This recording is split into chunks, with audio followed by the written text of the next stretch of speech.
Hello बच्चों, let's read the question.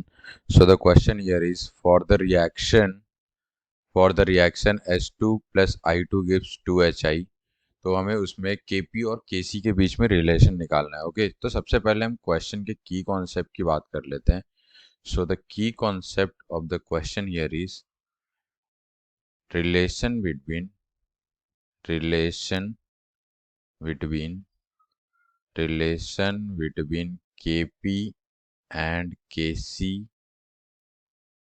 in a chemical reaction in a chemical reaction.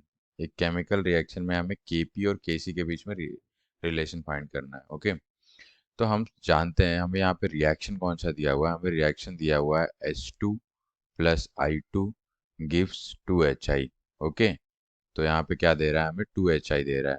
Okay, और Kp और Kc के बीच में हमें रिलेशन क्या मालूम है. Kp is equal to Kc RT के पावर डेल्टा एन जी.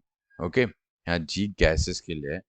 तो अगर हम देखें यहाँ पे सारे ही गैस हैं, ये भी गैस है, ये भी गैस है और ये भी गैस. ओके, गैसियस मोल्स हैं. तो यहाँ पे डेल्टा एन जी क्या बोलता है, delta n g is number of gases moles of product, number of gas moles of number of moles of product वो भी गैसेस का minus moles of reactant, moles of reactant, gaseous moles of product minus gaseous moles of reactant. Okay, तो अगर हम इस reaction में delta n जी देखें तो यहाँ पे कितने प्रोडक्ट में कितने मोल्स है, 2 मोल्स हैं. तो यहाँ पे 2 आ जाएगा. और रिएक्टेंट में कितने हैं, एक I2 गए हैं और एक H2 गया है, यहाँ पे 2 आ जाएगा. इसका मतलब डेल्टा एन जी क्या हो गया, 0 हो गया.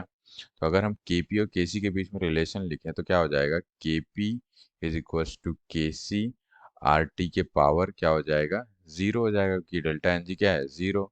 और यहाँ से हम क्या लिख सकते हैं, RT के पावर 0 मतलब 1 हो जाएगा. तो यहाँ से लिख सकते हैं हम Kp is equal to Kc.